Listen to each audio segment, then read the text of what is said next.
you, everybody. We'll move on directly to Committee of the Whole. Call the meeting to order again. Please, would the clerk call the roll all over again? President Weatherspoon. I'm still here. Trustee McManus. Here. Trustee Wishall. Here. Trustee Stillman. Here. Trustee Martin. Here again. Trustee Lambrecht. Here. And Trustee Pierce. Here. Okay, approval of the Committee of the Whole minutes from April 22nd. Can I have a motion, please? Make a motion that we accept the approval of the minutes from the Committee of the Whole, April 22nd, 2025. I'll second. Any discussion on that motion? All in favor, say aye. Aye. Minutes are approved. Public comment, provide 2-minute opportunity for citizens to voice opinions to the Committee of the Whole. Committee of the Whole cannot speak as this may conflict with open meeting requirements. Does anybody like to address the Committee of the Whole? Seeing none, we'll move ahead. Committee of the Whole updates. Ms. Pierce, you want to talk about the Planning Commission? Oh, I always love to talk about the Planning Okay, Commission. I figured as much. So, yes, most everything that happened in the Planning Commission, we just approved in the board. I think it's, again, well to know that last Planning Commission, we did have a lot of turnout from people. We heard a lot of comments. I think it went fairly well at the end of the day, but currently sitting on our agenda coming up, we'll be looking at a 6,700 square foot warehouse building on Quick Drive. Does anybody know where Quick Drive is? Yep. Quickly, Where is it? Awesome. Industrial Park. Hey. Oh, which? right behind me. Yeah, and Oh, okay. also a cell tower expansion on Nicholson Road. Mhm. There's also going to be coming the request for a temporary use for a fireworks stand at the Pick and Save parking lot right up here.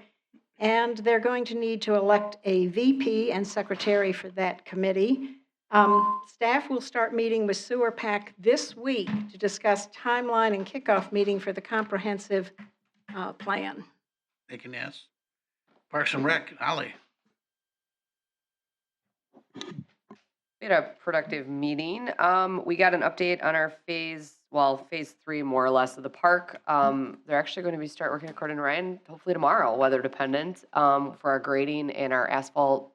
And we're hoping to be able to play pickleball by Labor Day here in the park. Oh, that'd be great. And then we're also, we'll have some things coming before the board regarding a pilot project for some solar lighting for the park, to minimize some fees and try something different, a little bit more economically friendly at this point. And we've also brought up the opportunity for some disc golf at Gorney and what we'd like to see done with Gorney Park. Thank you, Ollie. Mr. Wishaw, Caledonia Utility District. Very quickly, the annual televising program that we do with sanitary sewers is about to begin. There's 5 different areas of Caledonia that is scheduled for televising.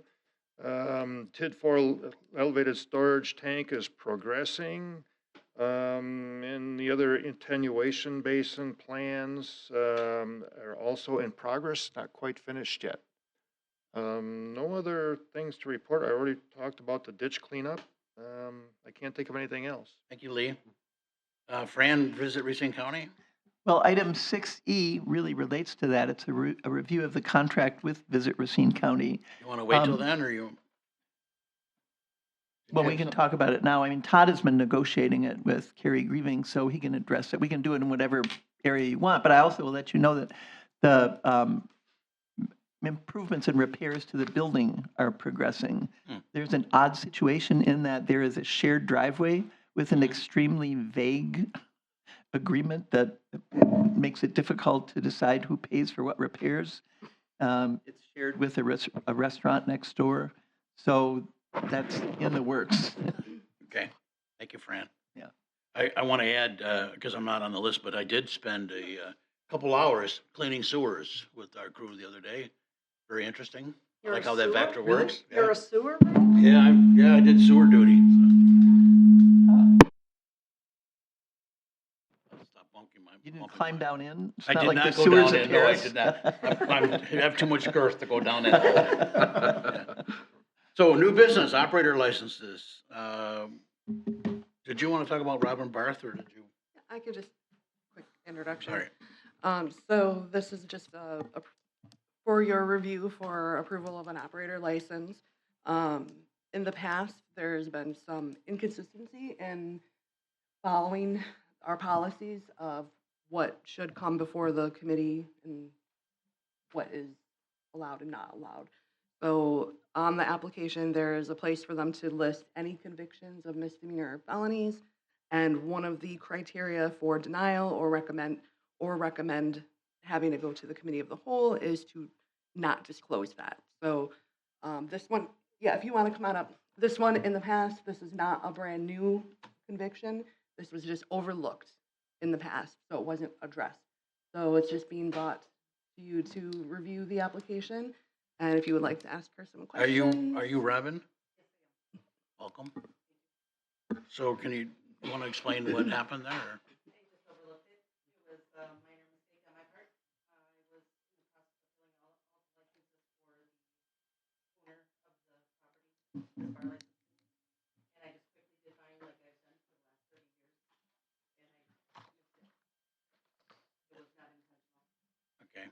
Okay.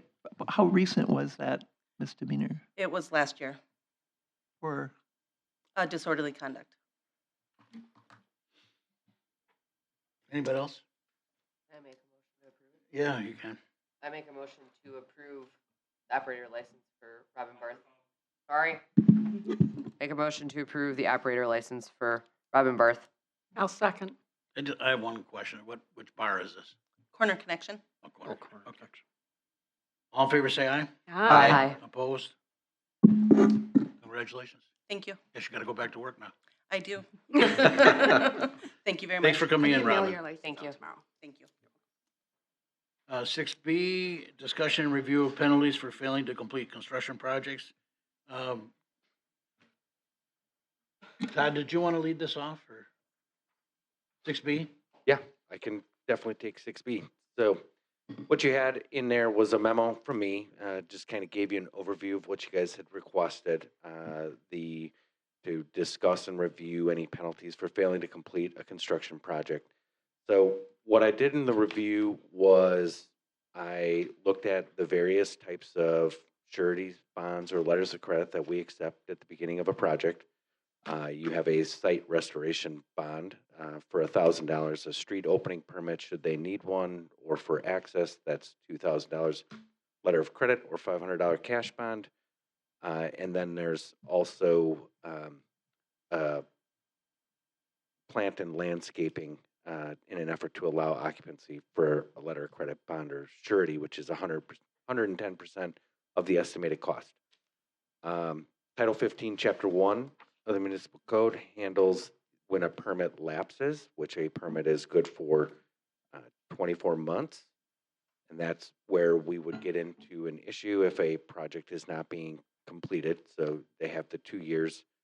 And then what is under there is also the Wisconsin state statute that basically would allow us to do some level of a raise order if there's been a cessation of normal construction or building for a period of more than 2 years, order the owner to raise the building or restore the property.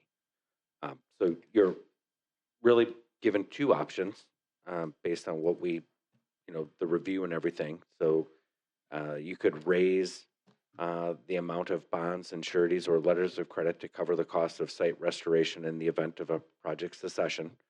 And then I gave you a couple of pros and cons that go with that. And, honestly, a recommendation from staff would be, this has happened on such a limited case in the village.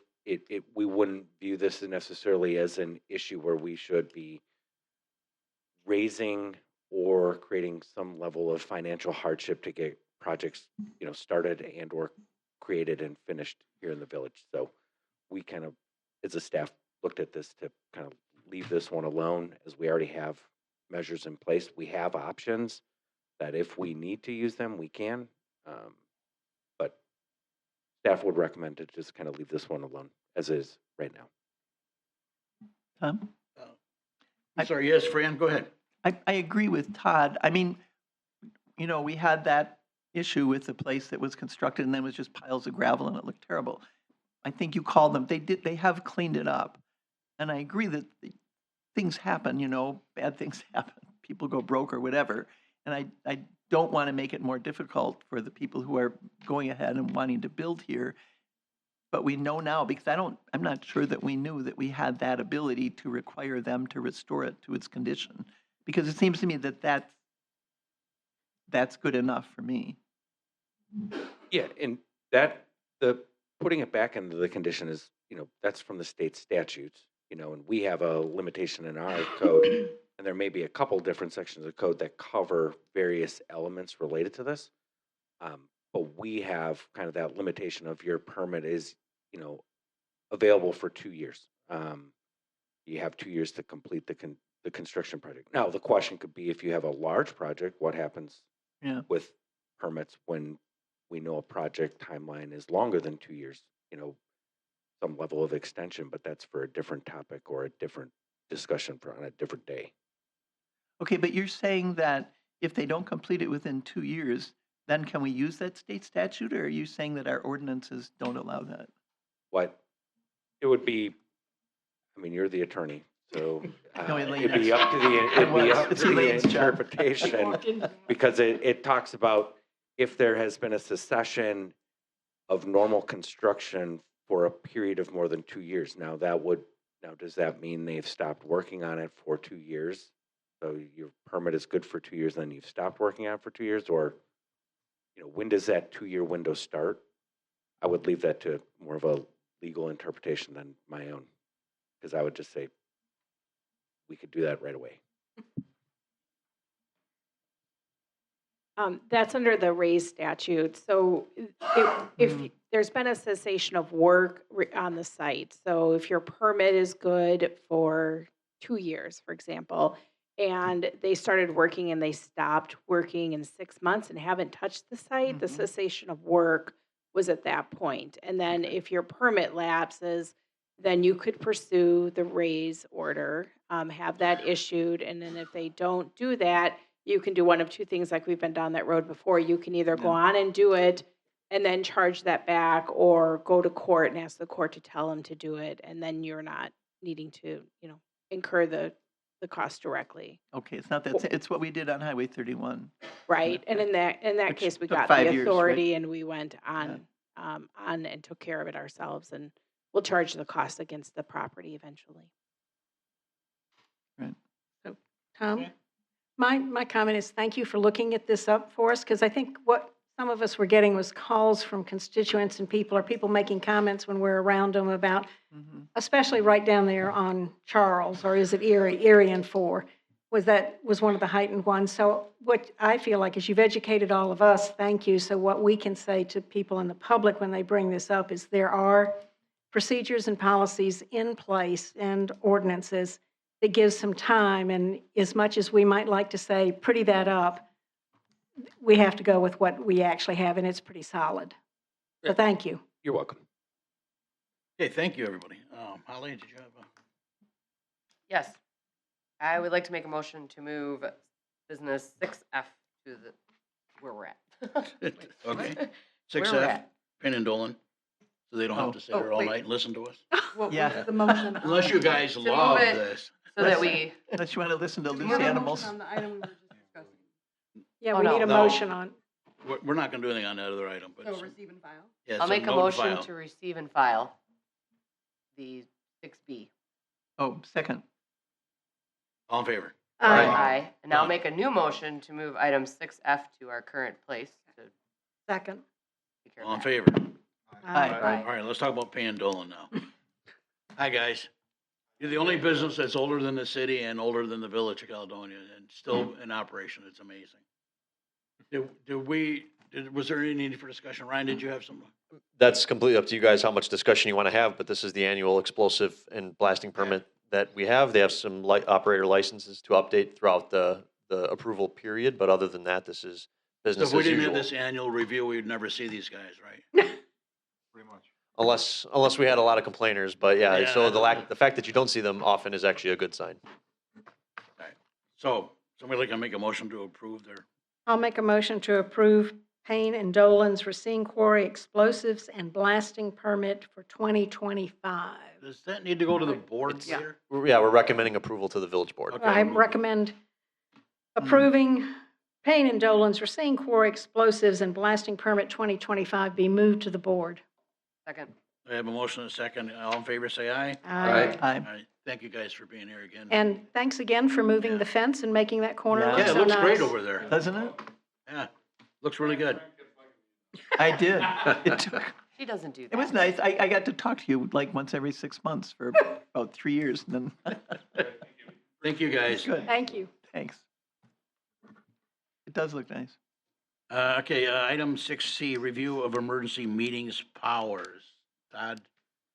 So similar format to the last, to item 6B, gave you the background, kind of what you guys were asking for, and the looking at and reviewing the emergency meeting powers or special meetings section of, special meetings of the village board section of the municipal code.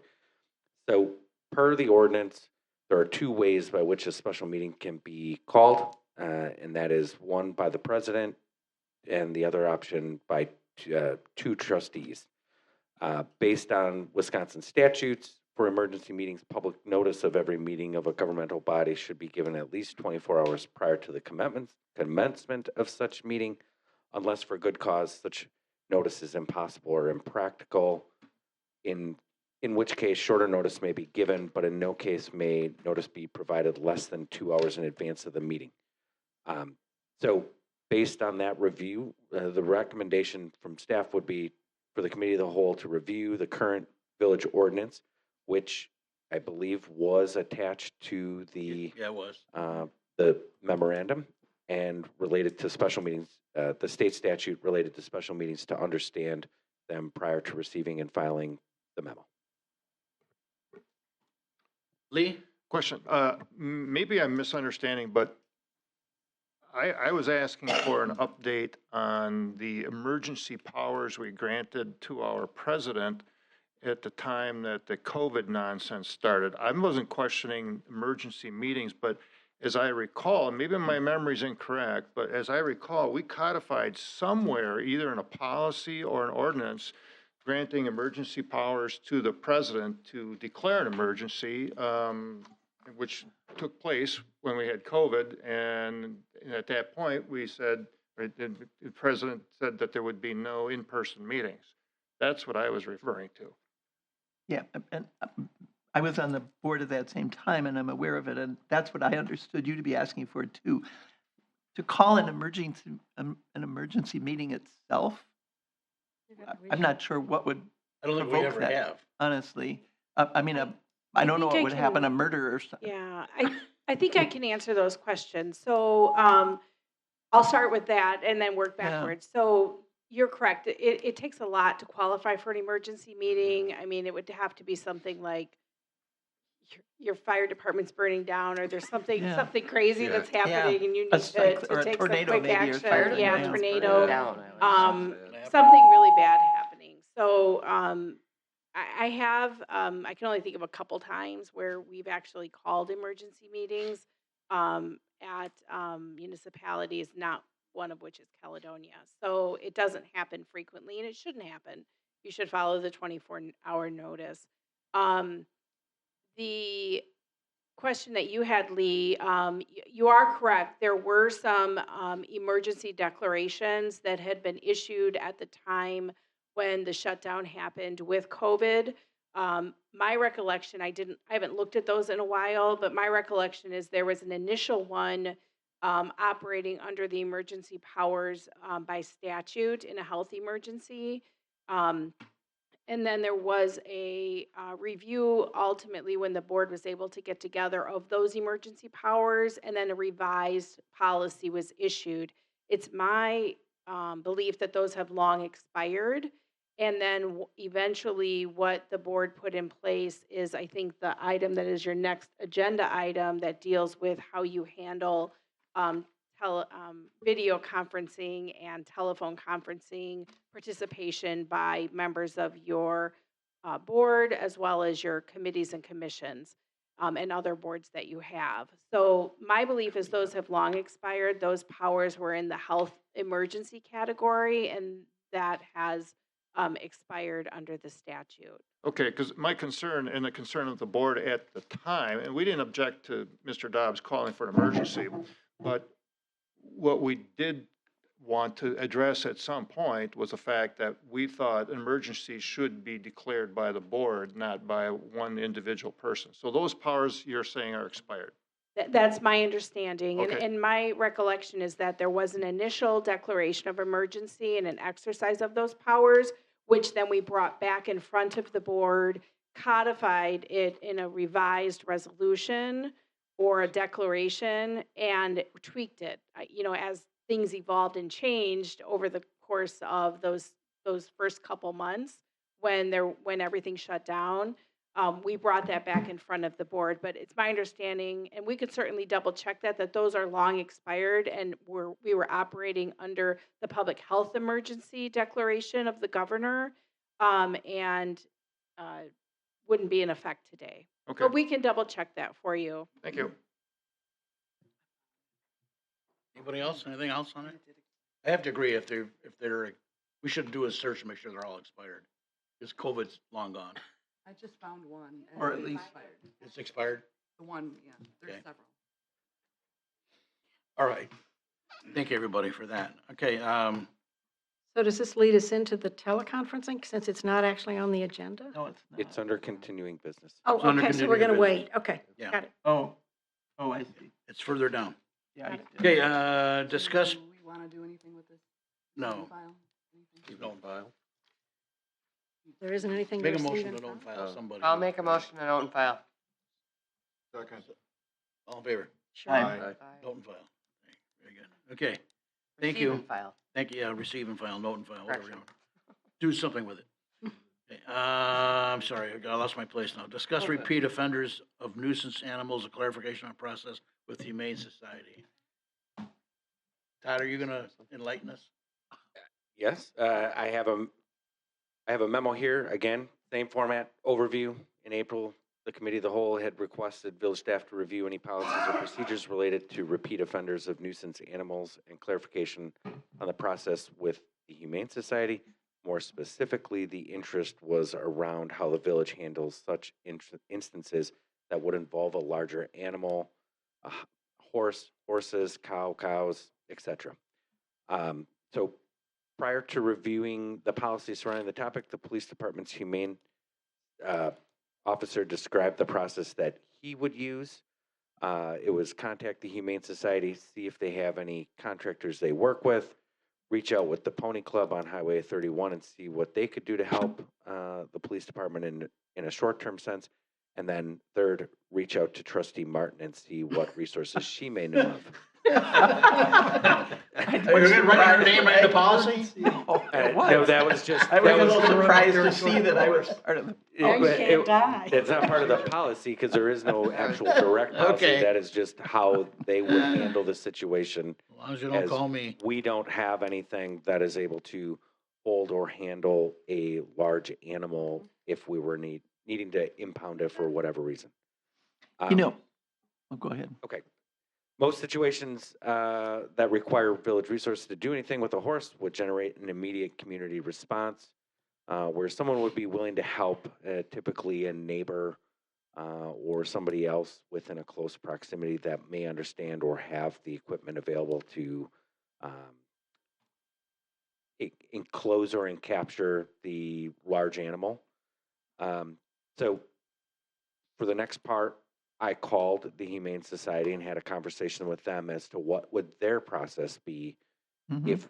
if and when we would call them. And so they would reach out to any number of their partners to get supplies that would be needed, whether that's equipment or a trailer. They would contact any of their partners that may have stables available if the large animal needed to be housed for a length of time. Again, they do not have the capability of maintaining or holding a horse or a cow or a larger animal on their site currently.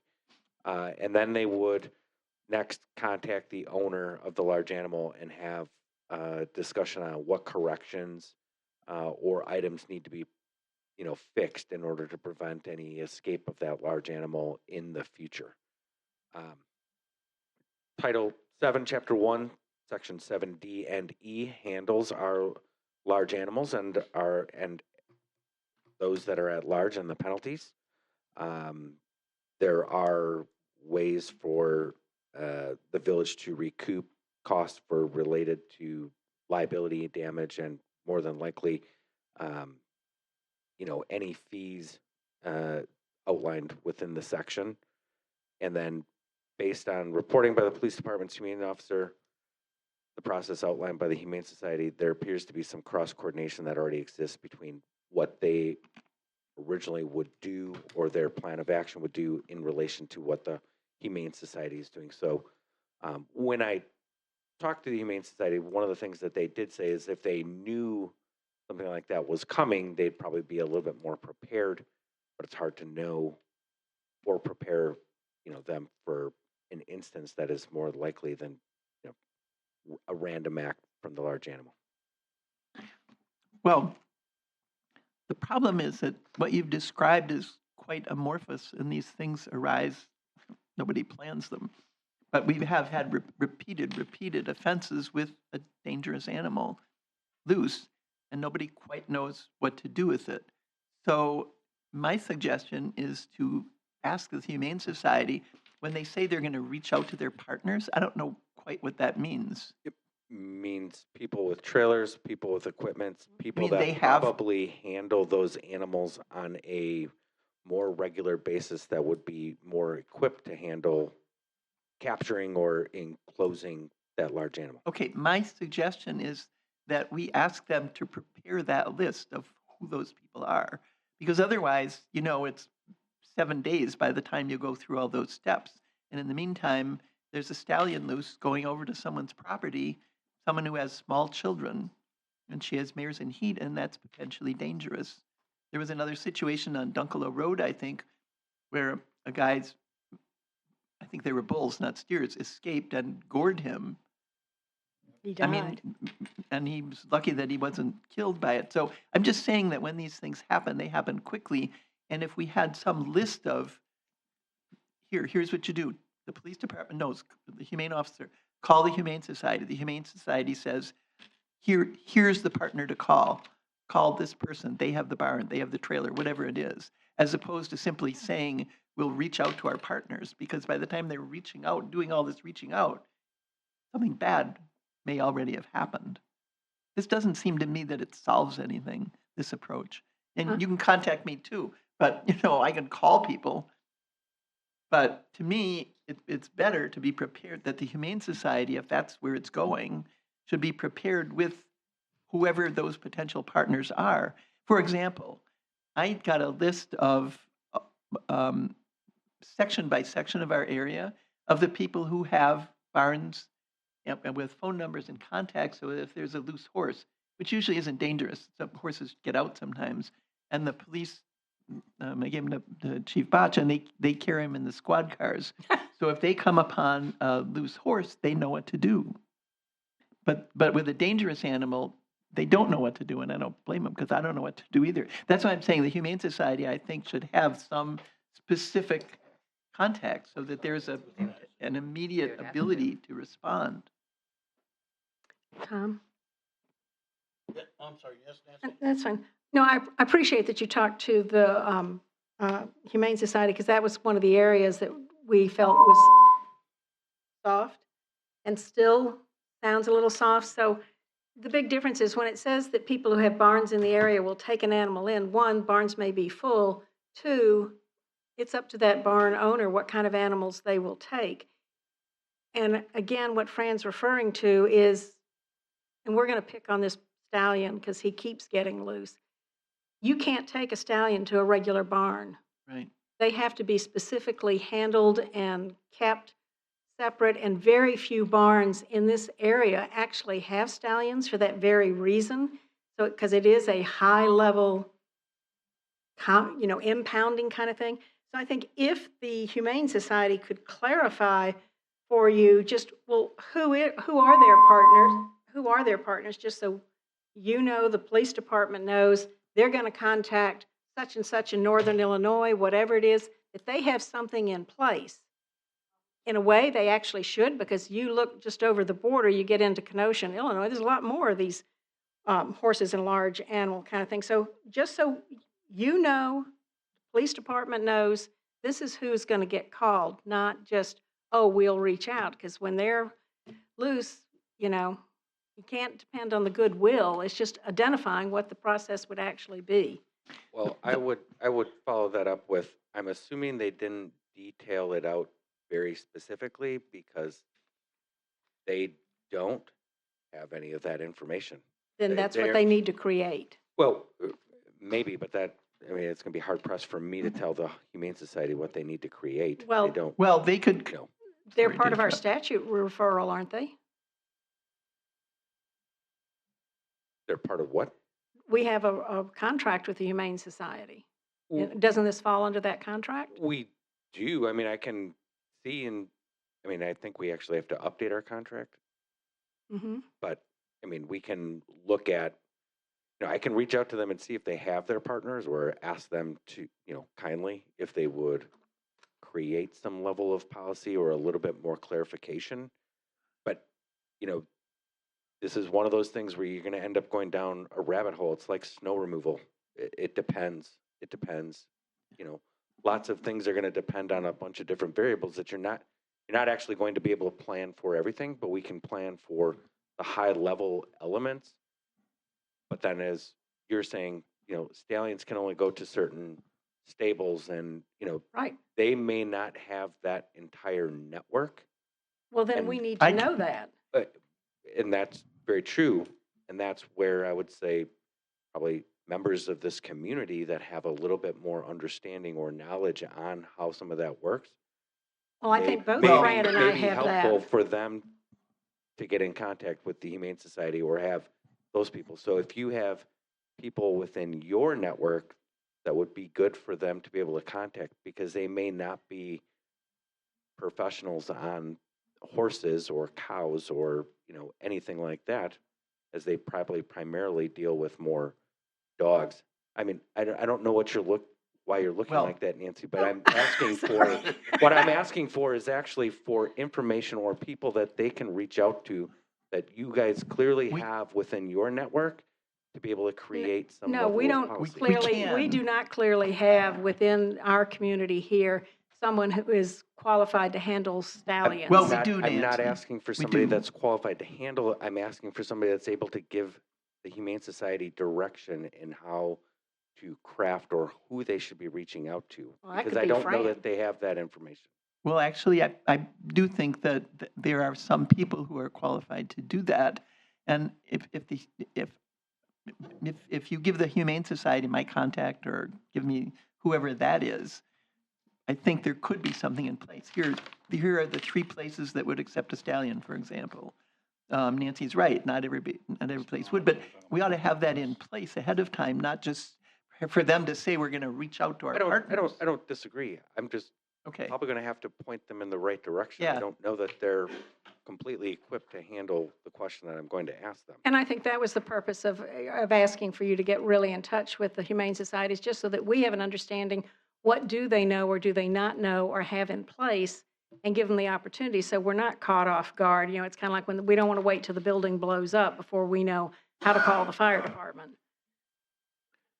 We spend a lot of time talking about one horse in this village, and maybe what we should be talking about is increasing the fine for a horse that gets out of the, You Well, know, that's a they good have point, fined too. them many times. I think the well, chief can. maybe not enough. Is there a Talk way to about that. take the horse away, to file and take the horse away from him? Well, there is, but then we're in the same problem. We're in the same problem. Where do we put it? Can I make a suggestion? Because Yeah. I'm hearing a couple of different Bless you. things, and then just a couple of additional thoughts for the board. We do need to update their contract because we've been approving an addendum to their contract for many years, and that became apparent with the most recent go-around. So it sounds to me like you need 2 different things. One, you're looking for a list of who those partners are. Mhm. And I think Todd's right. I mean, every community might have their own unique situations they're facing. Generally speaking, we're not going to have a stallion getting out in the city of Racine, right? Right. But that could happen in Caledonia. So there are some unique situations that present. So maybe as a part of that contract, there could be, what I hear two different things. One is like an SOP, like a standard operating procedure. Mhm. If this, then Mhm. this. Right. And these are some Mhm. of the unique things that our community is facing or Correct. might face or has faced. Mhm. And the second part is, okay, who are the resources that the Humane Society uses to address issues, and do they have the necessary expertise? So I've never seen a list like that. I mean, we've had contacts with them on different kinds of situations. Of course, mostly it's dealing with dogs Mhm, and cats mhm. and those kinds of things. But I think we can engage a conversation with them about it. They might not want to give you their partner list because their partners may not want to be advertised in that way Mm. because for lots of reasons, they may have partners that are just private citizens and they don't want their personal information out there.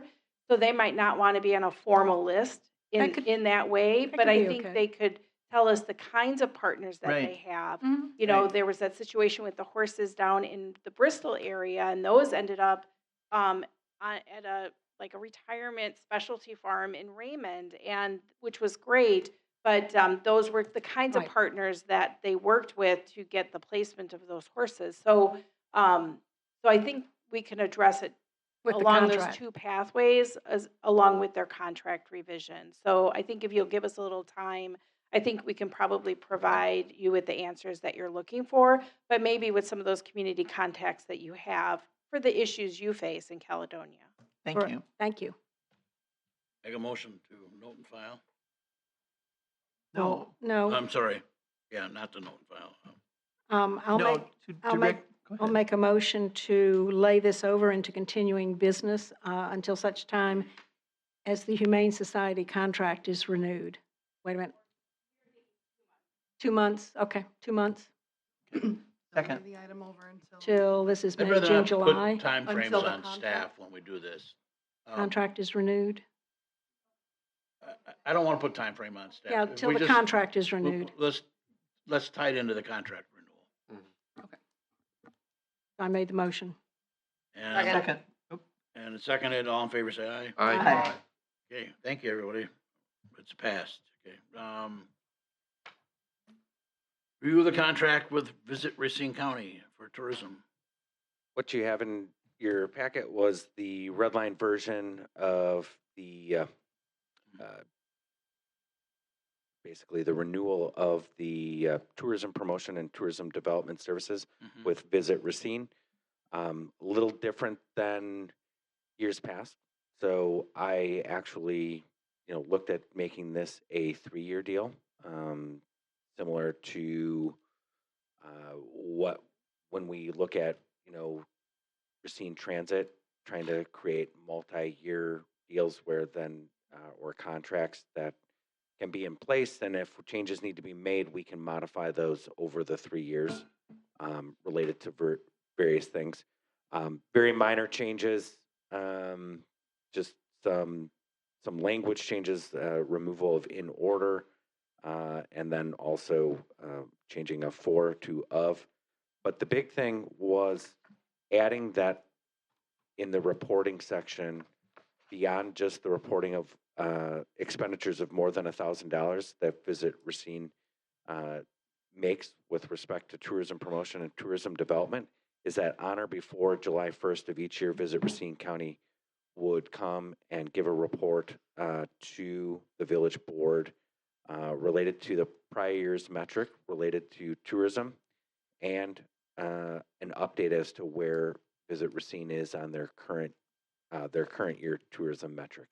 That way you guys are getting a mid-year report every year, so that you understand, where they are spending their dollars, but also kind of the efforts that they're looking at and dealing with tourism and promotion of Racine County, and then more specifically, whatever they are doing, that relates to the village of Caledonia. So I'd be happy to answer any other questions that you guys may have. Trustee Martin, did you have anything? No, I think that's fine, and really, the only room tax that we get basically is from Jellystone. Should a hotel ever be built along the I, then we'd have to relook at that contract, because that would substantially change it, but, I think we're fine. I mean, our contribution is relatively minor. And Wayne just said that there's more Airbnbs. Yeah, That have been- B&Bs. Oh, are they picking them up? I know that they were talking about a way to pick them up, but I wasn't sure how many were in Eight. Caledonia. How many do we have? I think in the past month, we've received 4 or 5 checks for different amounts, so I'm not sure exactly how many individual Airbnbs there are, but How do we find them? Pete, we don't. Who, The state is directing them to pay us. because do they need licenses? They Or- do, yes. Okay.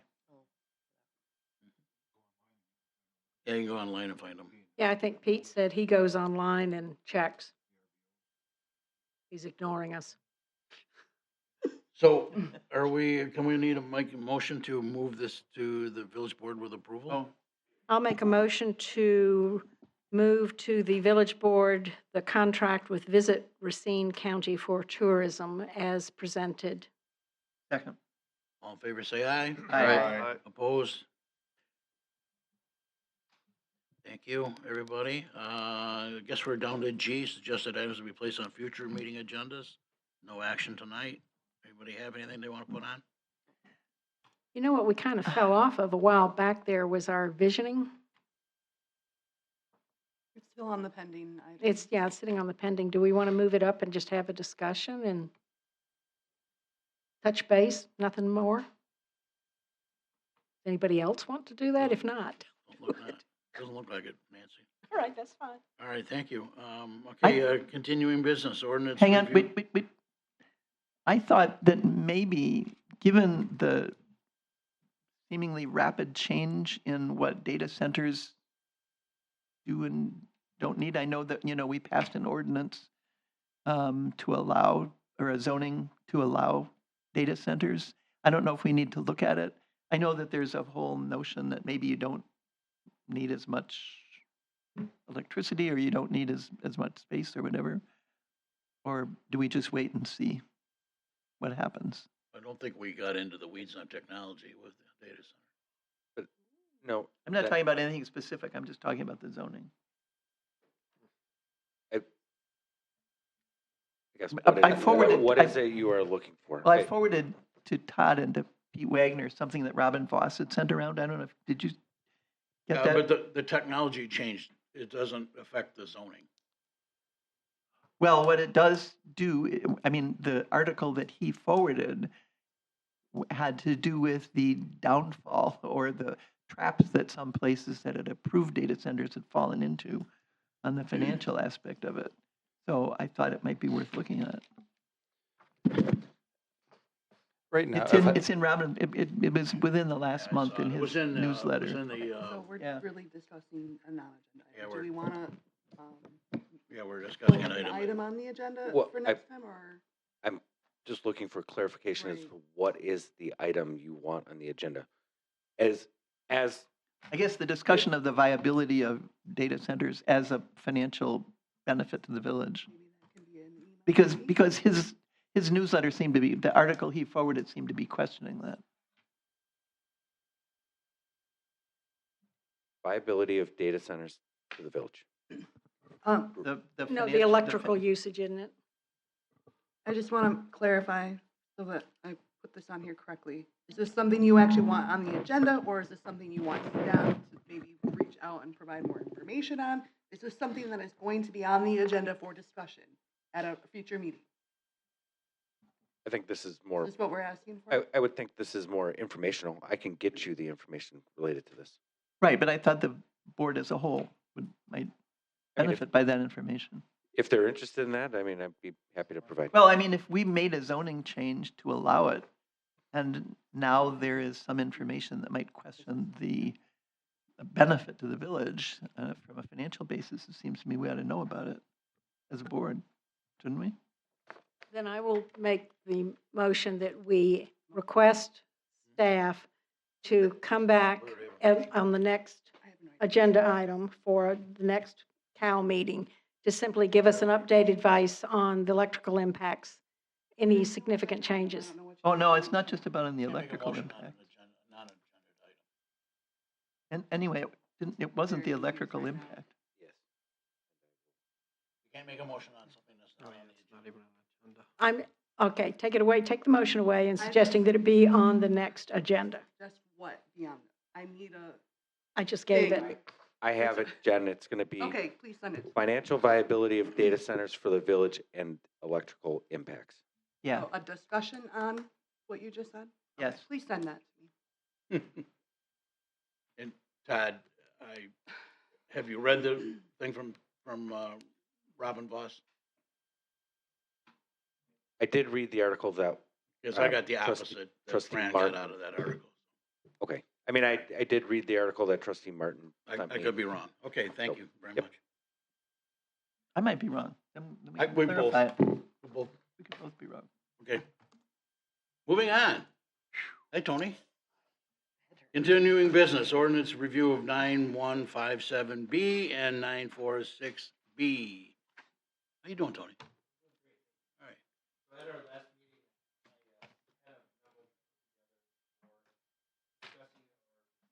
Couple of ordinances, which we just talked about. What those ordinances entail is, the first part of it is, do we want to, as a village, change the ordinance in regards to compulsory connections for new construction? Right now in our ordinance, any new construction that is within 500 feet of a right-of-way that has sewer and water within it, it is required to connect. Anything with a conditional use is also required to connect. So I guess the question would be, do we want to change that? Do we want to leave it alone? Do we want to have all properties connect that have access to sewer and water? Do we want to adjust the footage of, or the distance setback for any of these new constructions for connections to sewer and water? So, Sorry, where did the 500 feet come from? I don't know. Good answer. I So it's asked, a pull from rear kind of number, right? I believe. Okay. Tom, Yes. I asked Howard Stacy that question today. I did too. I got the same answer. And I said, like, where's the 500 feet? He said that it was Bob Louie, I think, and that it used to be 300 feet, I think. Thought it was 3 at one point. I don't know how it got to 5. Well, apparently Because, through Bob Louie, I don't know. Lee might know. Mr. Wishaw? Well, I asked that same question of Bob Louie probably 10 years ago, and he said, well, there was no really rhyme or reason to it. It was just a revenue generation. I do have one comment. Should we not have the utility commission review all of this before it comes to us? We haven't gone through this. Maybe we would be in a position to make a recommendation that would save us some time at this level. That's funny. I was going to say the same thing. Good. Shouldn't this go to the utility district first? Sure, we can do it that way. I was just wanting to get opinions from the individuals at this body so that we can put together an ordinance and then go to the utility commission, make a recommendation there, and then bring it here and go through the rest of the ordinance I guess I process. see it the opposite way. I'd like to Sure. see the, yeah, let me just clarify one thing. You said this only would apply to new construction. This wouldn't apply to, we have an unsewered area and now a line goes down the road, say for, on the other side. Would we be forcing the people who are existing to hook up? No. Okay, You're looking at compulsory connections, which is new for construction. new construction only. Thank you. Are you, So everybody else would be grandfathered in. Everyone else, we weren't looking at that ordinance. Now, the way your ordinance is set up now, anything that has sewer run in front of it, thou shalt connect within 6 months of it going substantial completion of that line. Now, the board has waived that in the past on 4 Mile Road. So I don't know if that's we- something that but we we should didn't. maybe look at as well. We waived it Probably also wouldn't hurt. on Bluffside Drive. No, that was a No. different, No, we didn't. it was a different ordinance. The water. No, Bluffside, It what wasn't a they applied waiver. for was a waiver to not install water main. And that waiver was denied. And they installed water main within that to serve the new development. They didn't, Right. and then there was 7 properties within that development that happened to be along the way. And all 7 of those properties have what's called a right of recovery on it, where if they connect within a certain amount of years, they pay. If that 10-year, I believe it's 10 years, if Think the so. 10 years just lapses, they don't pay anything. So you made a comment at the last meeting, when you're bringing this up, about these connections need to happen to support the utility. Do we have data, or, I mean, has our utility got some issues? My opinion is that any property that has access to sewer and water, they should be connected.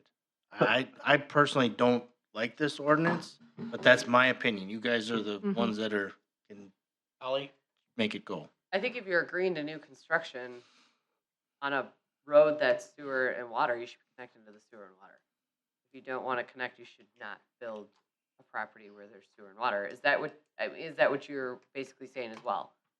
Right? Correct. I mean, how can we run past a brand new build and not force connection when we have that service provided? Correct. Well, For the because, especially because of the contribution to all sewer and water, then don't build. If you don't want to connect to the sewer and water, then don't build on your property. I mean, Or find a that's my different thing. location. Or find a different without it. location. If you want septic and, I don't know, I guess.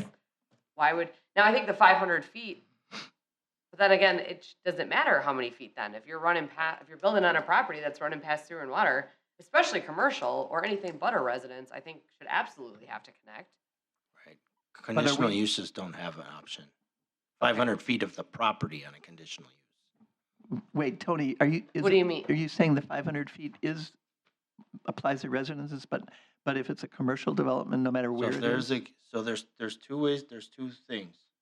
The first part is for single-family residents or residences. Yeah, If the sewer is if the build on that property is within 500 feet of a right-of-way with sewer in it or water in it, I see. thou shalt connect. Whether it's on the other side of the road or not? Doesn't matter. It's the right-of-way. It doesn't matter Okay. what side of the road. it's on. Okay, Okay. It's still the right-of-way. And any commercial From a use- commercial side of things, it's a little different. From a commercial side of things, it's 500 feet from the property boundary. So that means it doesn't Right. necessarily have to be right access to it. It can be Any- 490 feet away on a different right-of-way. On a and they have to 360 view. extend it. Right, correct. And they have to extend it to that property and serve their property. See, that makes total sense Okay. to me. Because you want your commercial right. To be connected. to be yeah. connected regardless. So you have much more restrictive. Right. So the impetus for doing this, you want everybody to possible to be hooked up to sewer and water If it's for available. for monetary reasons, for financial reasons, or just as a matter of principle, or what? I think there needs to be consistency on how we handle connections. Why? How do you want me to tell people that they need to connect or not connect if there's no consistency? Well, you just tell them 500 feet or not. That doesn't seem Well, inconsistent. And then have to the me. board come and say that they don't have to do it? That's not Oh. consistent at all. Not good policy. I see what you're saying. Oh. Then You're people saying come that with we a waiver. waive the 500. You waived the connection fee on every property on 4 Mile Road. That's what's sort of generating. That's part of it. And then the other part of it comes in the second part of this. So in the second part, there's 44 conditional uses that can be Yeah. issued, but all conditional uses require the connection of sewer and water, regardless of distance. But that's not what it says. Sure? And It that would says seem a little section odd. B2 states that the building shall be connected to the utility mains if the property is located within 500 feet of the utility main. Okay, within 500 feet of the property. So if it's out in front and they have a building that's 1,800 feet off the road, it's still in front of that property. It's the property, not the setback from the property, or setback from the property line. It's not I don't, building that doesn't location. seem Not to the be what building it lot. says. So I I guess this kind of goes back to the conditional use that was approved For Libby. for Libby and Shell. Right, Okay? right. They have a building, they built their house at 1,700 some odd feet back. Right. By the rules, They don't have to connect to sewer and water with their house. Correct. This accessory building that they built with the living quarters on top, Yeah. conditional use, requires connection to sewer and water. And that's 1,800 feet from the road. Which. Okay, I agree that we should look at this, but I have a suggestion. This is going to be a long discussion. Oh, I think, understand that. And it's late.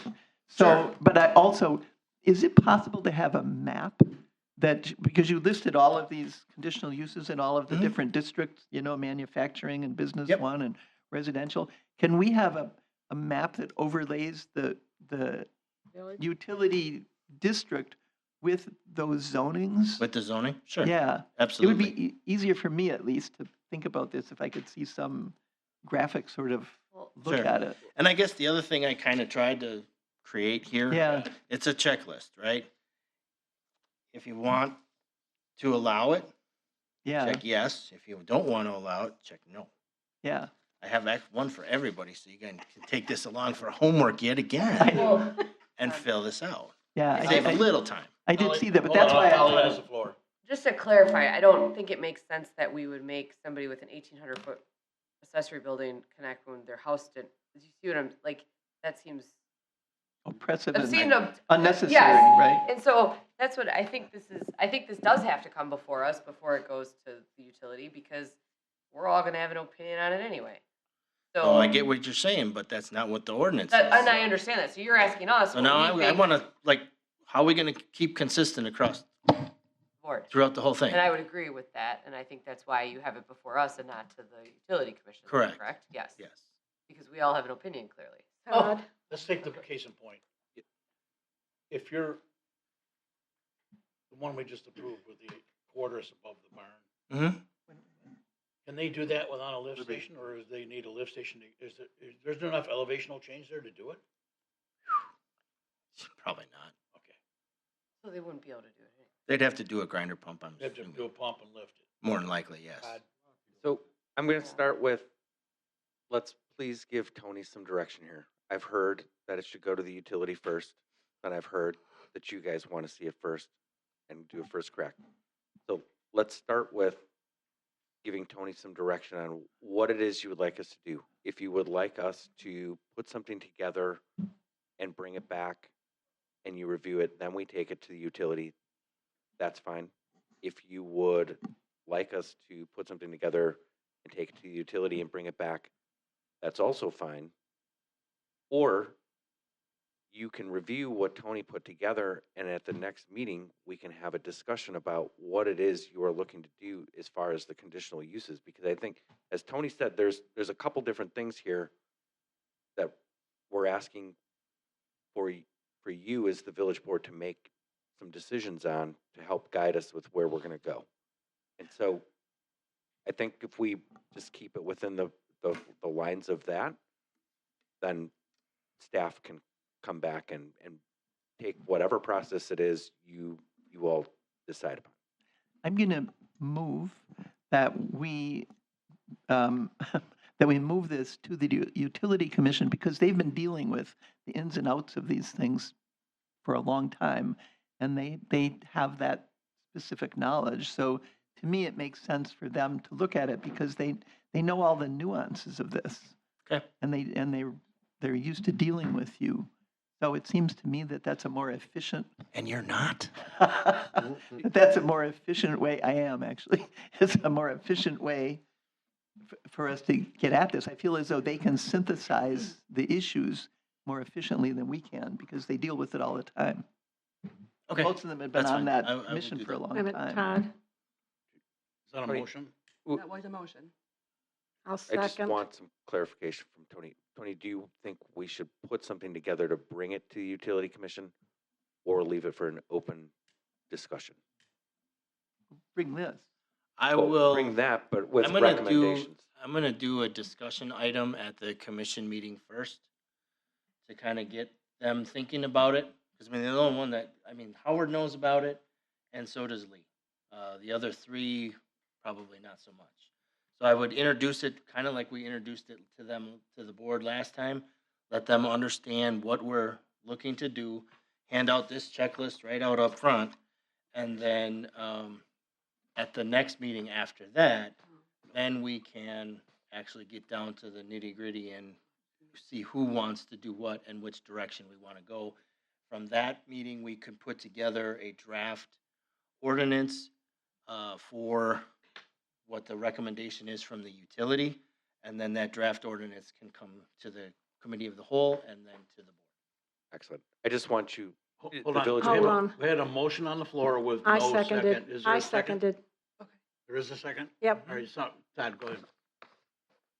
I was just having Tony lay that out. Just making so sure I that knew what I was you doing. guys, Add that so that the village board understands the process that this will go through, the amount of time that it will take to bring it back, which is fine. But just so that you're all aware, not that in 2 months you're asking where it is. I mean, we can certainly give updates as to It's where gonna it take a is, while. but it will take a little bit for it to get through its entire process. So that's the reason I was asking yeah, no. Tony to do that. My only comment would be, I don't necessarily want to see an ordinance come out of utility. I'd like to see recommendations come to this board and then let the board, because it's a, That would be proper procedure, Nancy.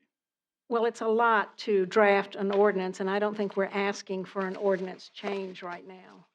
And I don't think that's what Tony's asking for. And they cannot write an ordinance, so it's fine. So there's a motion. What happened to Lee? I have one comment. When you come back to us, be ready to explain what the connection fee is for and where's that money go. The connection fee? Yeah. 'Cause I Okay. think they're exorbitant fees. Okay, Okay? gotcha.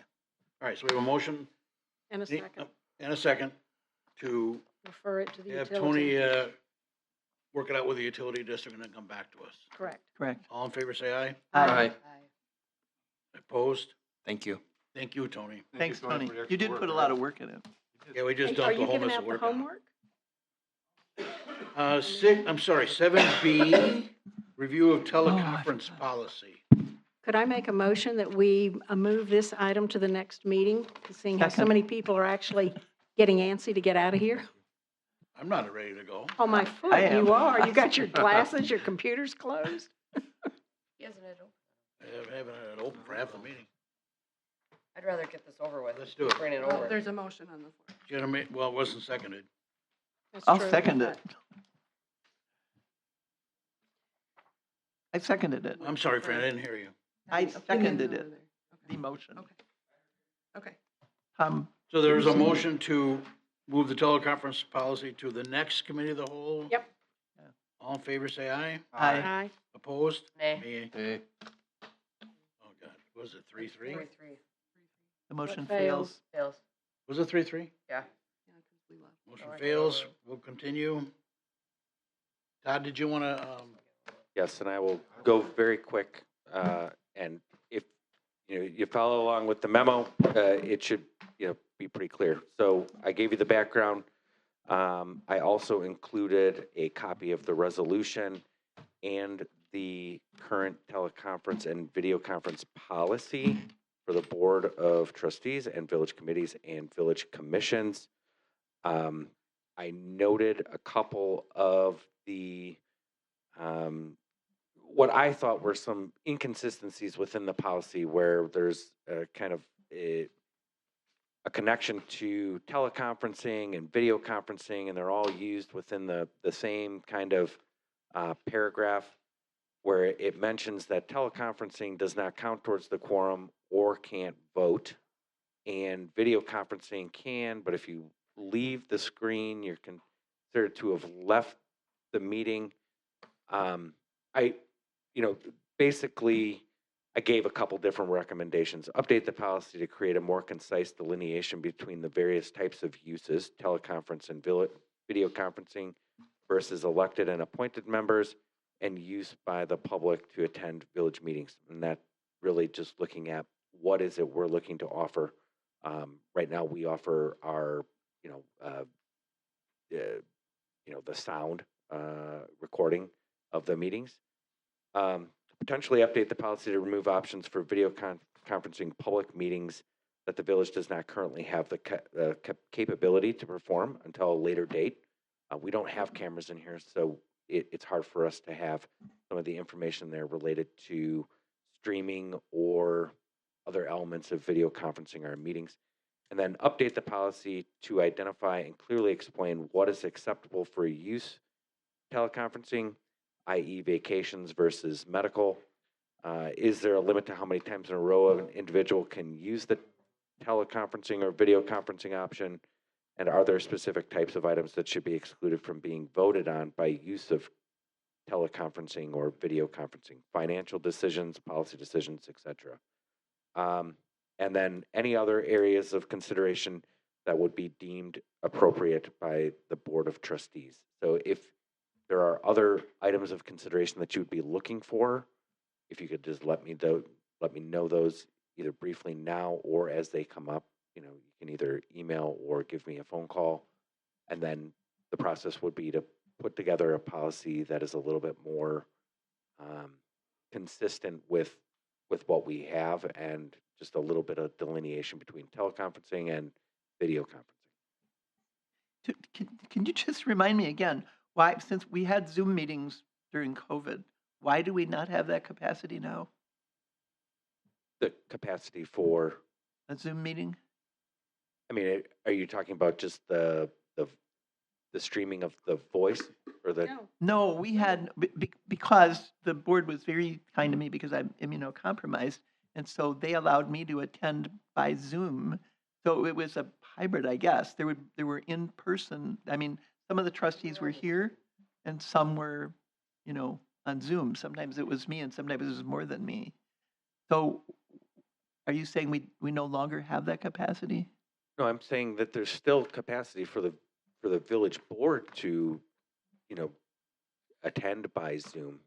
And then I think the policy even states, you're supposed to be on screen. Currently, right now, we would interpret that Norgy, is going to sit here and tell us that you are on screen. At the same time, so that you're able to be heard, he needs to hold a microphone over his laptop. Not if we didn't use Zoom when we did it with me. No, Yes, we he did. wasn't on Zoom. Or, okay, He was on Teams, Zoom, Teams doesn't work as well Video- as Zoom. Zoom does Vi- not exist in. video conferencing. Okay. Well, so I guess we do have that capability, but I don't know that it's necessarily available for the general public. I mean, we could, Oh, that's where the question is. I is- think people could though, because, you have those little things where there's that chat thing. And the policy does dictate that, and then it has to be noted on the agenda whether that meeting is going to be available by, video or just sound, whatever the method is that we're, streaming that meeting. Okay. So I want to go on record. I don't think we need to be able to call in at all, from the village board perspective. If you can't make the meeting, you can't make the meeting. I don't know why we need this policy to allow us to call in. So what you're saying with this policy, I'd go to Mexico and lay on the beach and phone in. Yes, you It's could. crazy.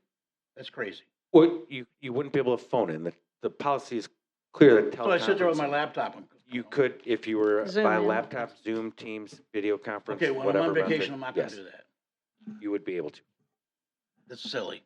Well, it's a matter of Well, being, Well, it's right, not because somebody, but you also have to have the approval of the village president also, is the way, and it's got to be within 48 hours, I think, of the meeting. Right. well, or it seems to me that we can have that policy here, but reserve it for unusual circumstances, I guess. Let's say there's a blizzard, or I don't know what, something where it's not feasible. And maybe it's not feasible for someone, maybe Nancy had her shoulder replaced.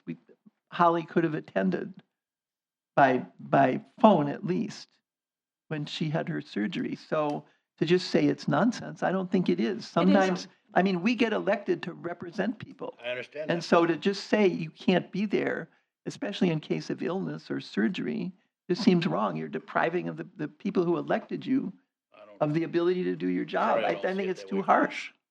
and we have the technical capabilities. I mean, the city of Racine, so many of our partners, Elaine can speak to that. Well, Tim did speak to it last time. It's simply, it is utilized, and why would we deprive people from hearing? The one section I agreed on and that I can understand is if there's a closed item, that maybe the Mhm. person who is not physically present has to step away from that, because you can't guarantee that the location they're in meets our closed requirements. Norgie's got some. Oh, wait a minute, where are we going? Norgie? Oh, Oh, I was going to add, so having been here when we went through COVID, and so I think one of the things that Todd is getting at here is that our technology isn't in line with our desire.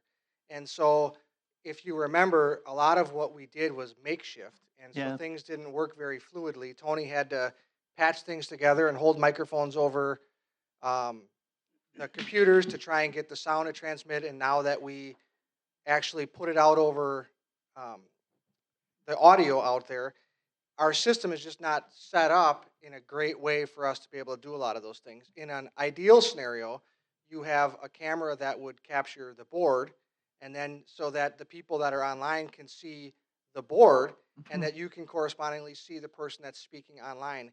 And so we don't have any of that. And so could we do a makeshift version? Yes, but I think that's somewhat of a disservice to the people to the public.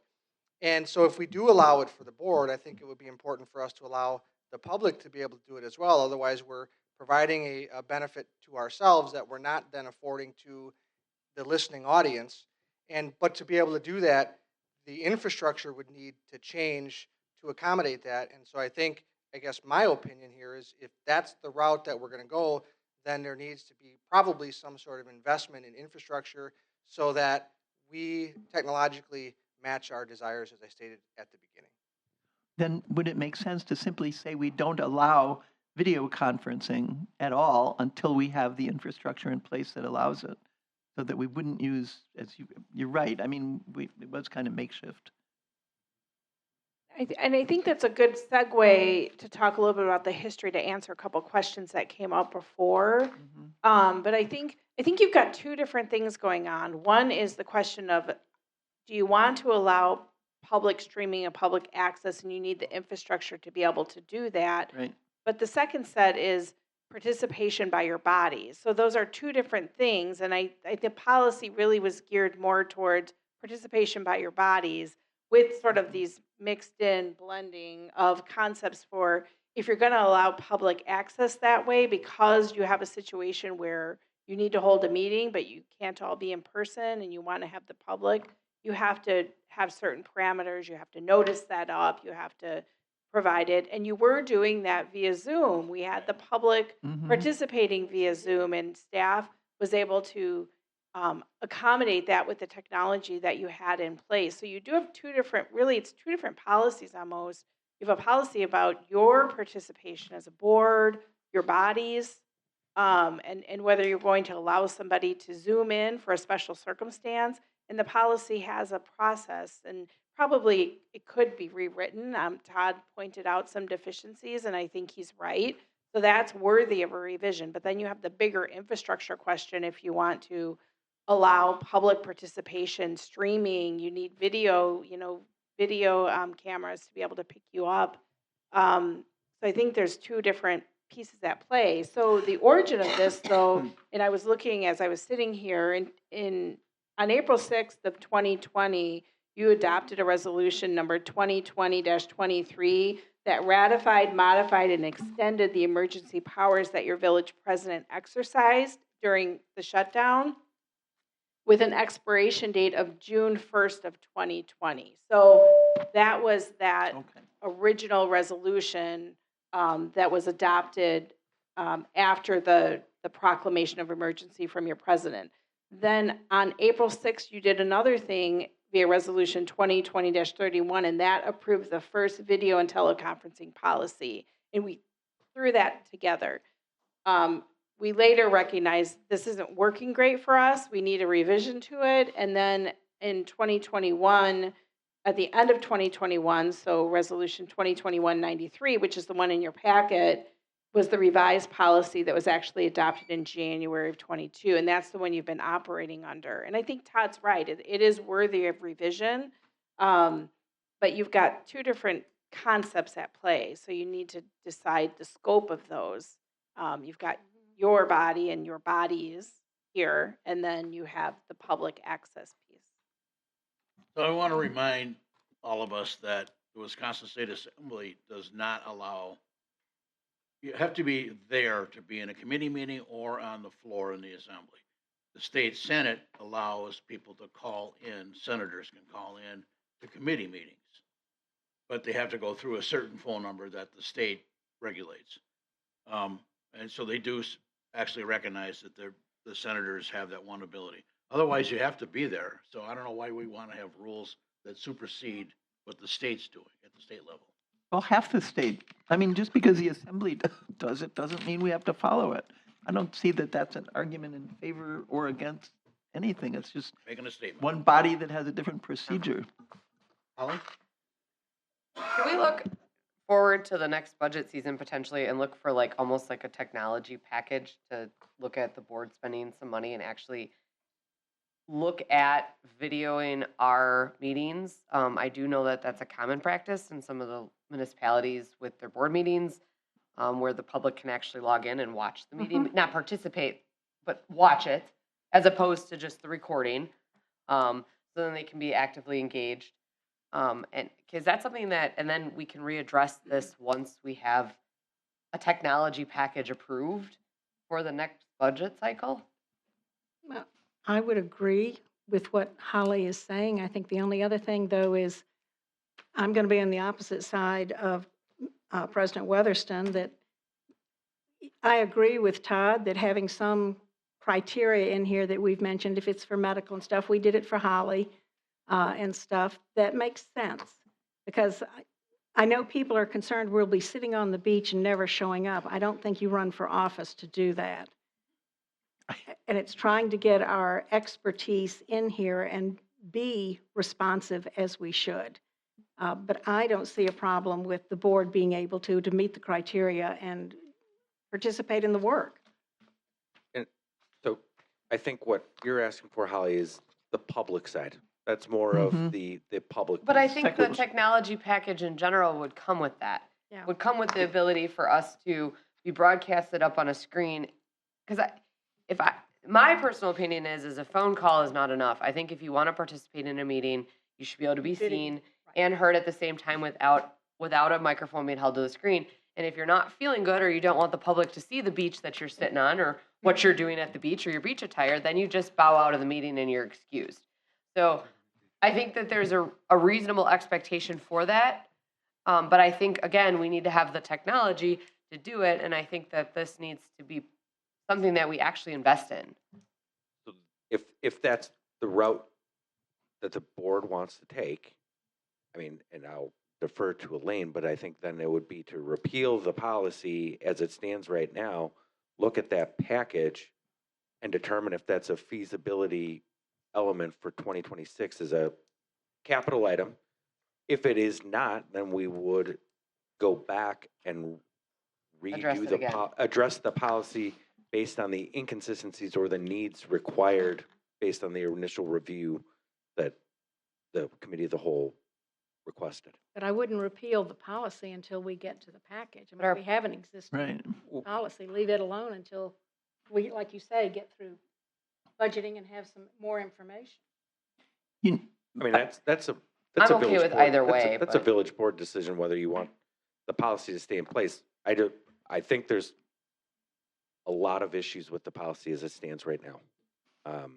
A lot of unknowns, a lot of things that, it just really cross-relates teleconferencing and video conferencing like they're the same thing, but then mentions one is acceptable, but not the other. I would agree with that. I don't like how it stands, and I think if we don't have the technology, as the chief said, to present a viable policy for us to do it, then we should wait. But I don't agree to completely get. I think there should be circumstances where we can video conference. So I'm kind of like meeting in the middle here, but I think we need the technology to do it and a policy that's not contradictory and confusing.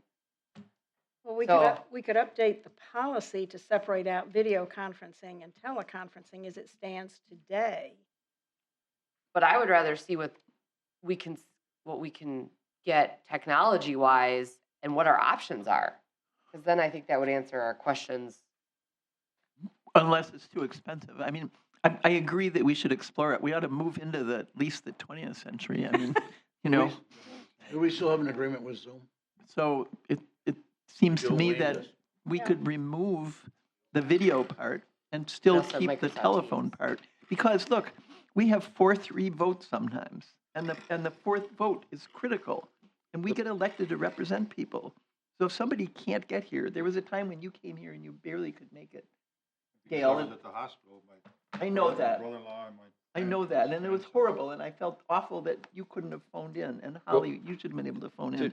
So there are circumstances where it seems to me we can allow someone to phone in, probably not to a closed session, I agree, not to a closed To session. be clear, if you're calling in, you do not count towards the quorum and you cannot vote. You've got to be seen. Got to be seen.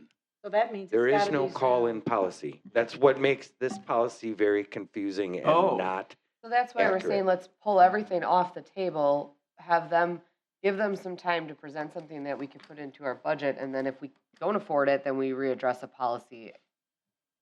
Why don't we just, at we least have in it. the interim, allow a call-in vote? Well, Why, we- I don't know why we We wouldn't have allow a a, vote. we can Zoom it in. right, We've so got Zoom capacity right now, which is, you can see the person. I think to get through both elements, what staff can do is we can make some semi-minor tweaks to clean, or, you know, Clean it up. clean up this current policy. Probably eliminate some of the language related to the public piece because we don't really have that right now. We can look at or scope out what it would look like to do, you know, the public piece in the future, but we'll get the pieces corrected in this, the current policy, and then depending on where we go with the public piece and you know, updating infrastructure and stuff within the room, you know, we would update that as we go. You know, we can just simply update the policy as we go. But I would, if we're going to keep the policy and it's the direction of the board that you want to keep the policy, my recommendation is that it gets cleaned up because it is very inconsistent.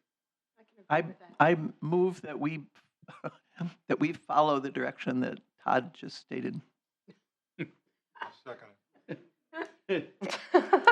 Call that all in favor. I think we have to vote yes. Like, I'm not sure what. All in favor? Fran, what did you really say? Todd's going to clean up the, said- Todd's the gonna clean it current up? policy and procedure. And then we're gonna Document. look at updating. And then we're going to look at updating. Updating our, our All right, we have a motion and a technological second. abilities. Yep, as you well. All in do. favor, say aye. Aye. Thank you, Todd, for volunteering again to do stuff for us. We are adjourned. Thank you, everybody. Oh, my God.